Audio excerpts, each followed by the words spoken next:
I'm telling you, folks, I really think that Victor Davis Hanson is secretly in love with the Confederacy. I mean, this guy is obsessed with the Confederacy. So he's got an article out there over at American Greatness talking about what's going on in Minneapolis, Minnesota. And he's comparing it to Fort Sumter. This is Minnesota's Fort Sumter moment. So I want to read this to you. Now, some other people may have talked about this article here on YouTube, but I thought I'd talk about this because it's word salad. This is all word salad. And he gets his timeline wrong again. Now, he is right about some things here. But as you'll see, and this is a somewhat lengthy article, so for the sake of time, I'm just going to read a portion of this, again, over at American Greatness, or his website. What is it? The Sword of Persistence? Sword of Persistence? Sword of Perspiration? We don't know what it is. It's just some cheesy name for his website. So at any rate, well, you could say that about my YouTube channel here, I guess. But see, I'm not afraid to make fun of myself here on YouTube. But at any rate, let's get to this. Again, Victor Davis Hanson. No, we got to say it right. Victor Davis Hanson. Who I think is a little too old and needs to retire. Now, I know he's had some medical issues recently. Sad to hear that. But at any rate, this came out January 29th this year. Title of the article, and by the way, if you're new to the channel, no fancy graphics, nothing like that. What you see is what you get. We talk about the news of the day, anything goes, might be history, music, culture. And I say that in every video because a lot of people are clicking on this for the first time. They just see a still shot and then they walk away. I don't want you walking away. But this is the best way to do the channel. I've tried every which way till Sunday to do the channel, and this seems to be the best. Just do a still shot, talk. So again, cue me my voice, my smartphone, and we just go with anything that's out there. So the title of the article, Slouching Towards Fort Sumter, question mark. In the months before the April 12, 1861 firing on Fort Sumter, seems like a lot of things happen around that date. You know, the Titanic set sail on April 12th and then sunk on April 14th, early morning of April 14th. In the months before the April 12, 1861 firing on Fort Sumter, there were lots of sharp divisions in the North about the proper reaction to the first 7 Confederate states that had already left the Union. That's true. There was a lot of division in the North about this. But remember, William Lloyd Garrison, in his paper or publication, The Liberator, 1844, was calling for a union without slave owners. Not all Unionists believed that war was inevitable. Some, in fact, were happy to be done with the departing South. That's also true. And thus see their stain of slavery gone from the Union. Again, William Lloyd Garrison. Similarly, others agreed that the emerging Confederacy was not worth the trouble and cost of war, and the secessionists could just form their own nation and stew in their own backward servile juices. Their own backward servile juices. Now, a lot of people had that sentiment, but backward servile juices? Of course, he's hinting at insurrection here. But insurrection is not secession. You got to make that distinction. Insurrection is the overtaking of or trying to overthrow some type of entity or government. It's not what the South did. Show me one instance where the South tried to overtake the federal government. Now, they may have been wanting to dominate certain states or add certain states to the Confederacy, but they didn't overtake or overthrow the federal government. And secession just means you're separating from whatever the country or region is that you were originally a part of.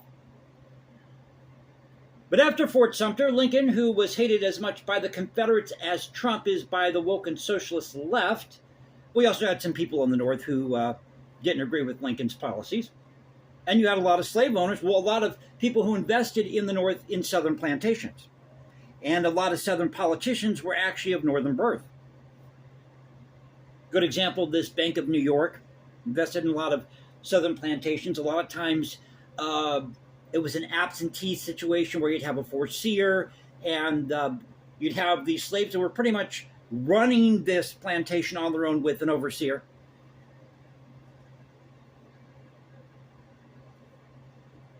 And this gained a consensus that the Constitution had no clauses about any lawful departure from the Union, which it doesn't. But it did operate under a clear supremacy clause, there we go with that supremacy clause again, that made state obstruction of federal law and occupation of federal property a veritable sedition. So it is true that states cannot block the federal government or these ICE agents from carrying out these ICE raids. But these states aren't under any obligation to assist. I mentioned that in a previous video. So the states can't obstruct, but they're not required to assist federal agents.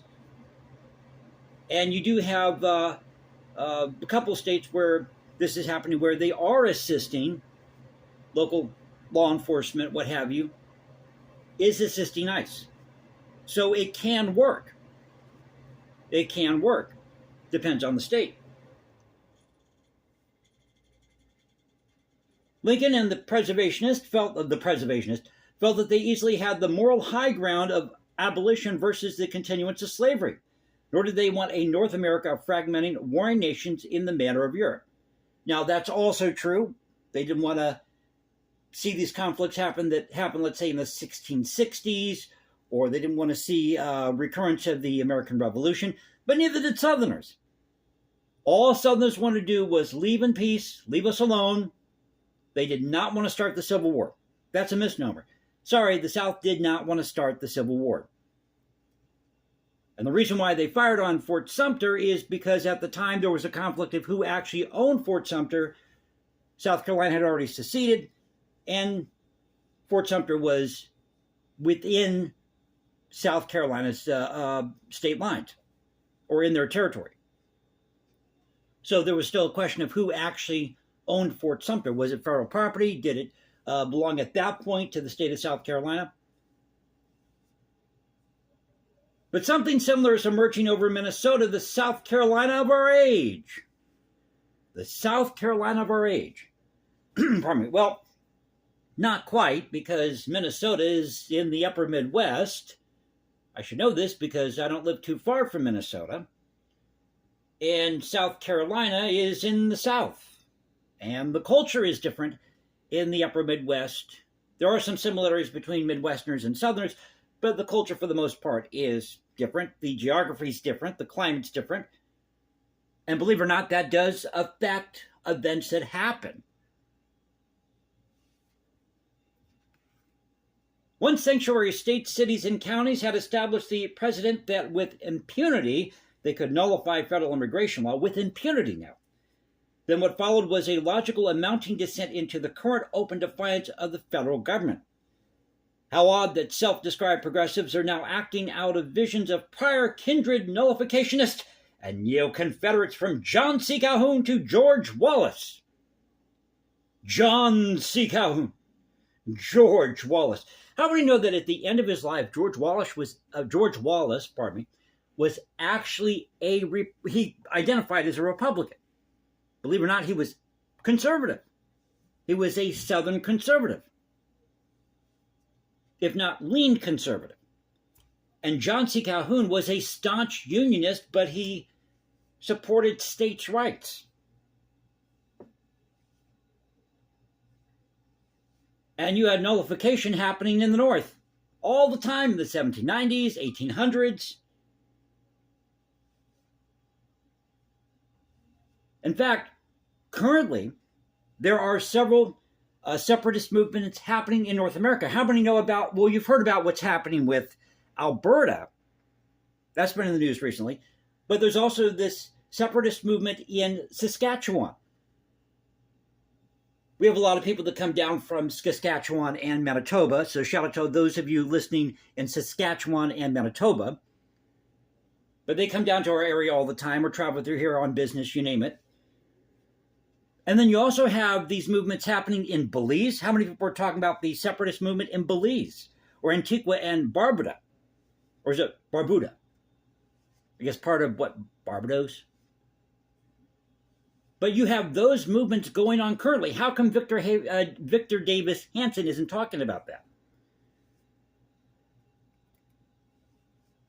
So you had, I'll give you a couple examples. I mentioned what happened with William Lloyd Garrison in 1844, but in 1842, Haverhill, Massachusetts, they had a secessionist movement.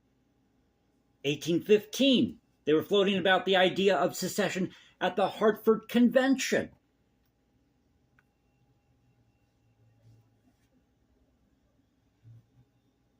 The reaction of the rest of the nation, especially its conservative half to Minnesota, resembles the 1861 disconnect in the North over the insurrectionary states. Well, Victor Davis Hanson, these weren't insurrectionary states. They had already seceded. Majority of them did. So, again, you have to know the definition of insurrection and secession. These weren't insurrectionists, they seceded. They were secessionists. And it was understood in the founding generation that it was a possibility, even on the day that they were signing the Constitution, that some people may not agree to this thing called the Constitution or may want to leave.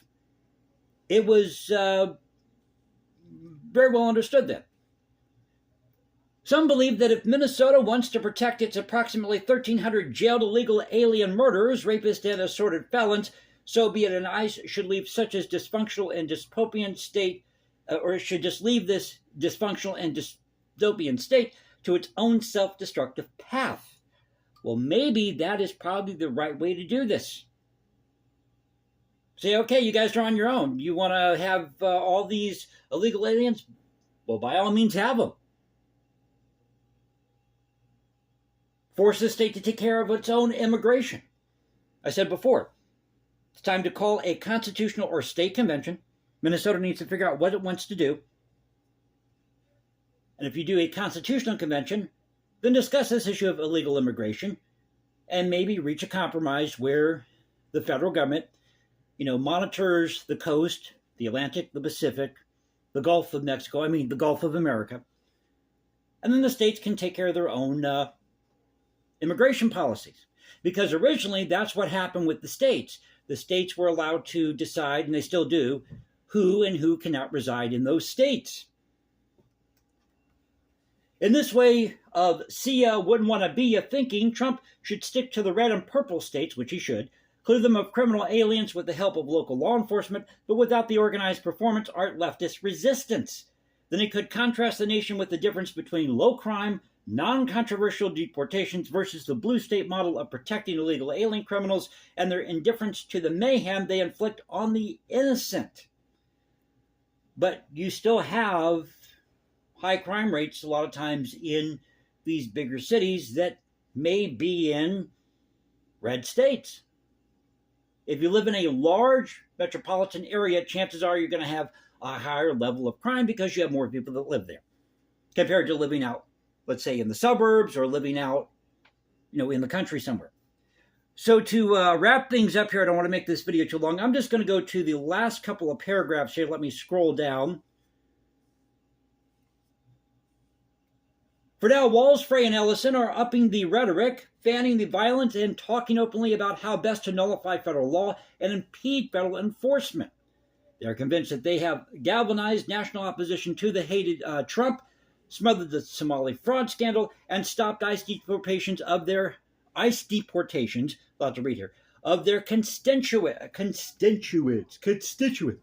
Say it with me, guys. Constituents. Can't talk today. In all those assumptions, they have little idea they are following the Confederate script to the letter. They're following the Confederate script to the letter, but you had northern states that were talking about secession in the 1790s, 1815, 1842 in Haverhill, Massachusetts, William Lloyd Garrison.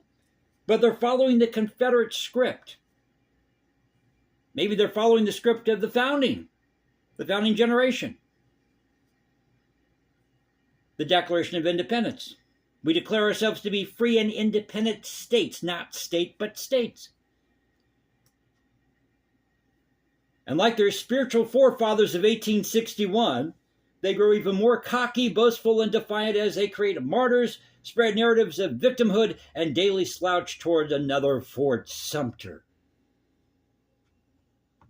I'm really thinking here that Victor David Hanson, when he wrote this,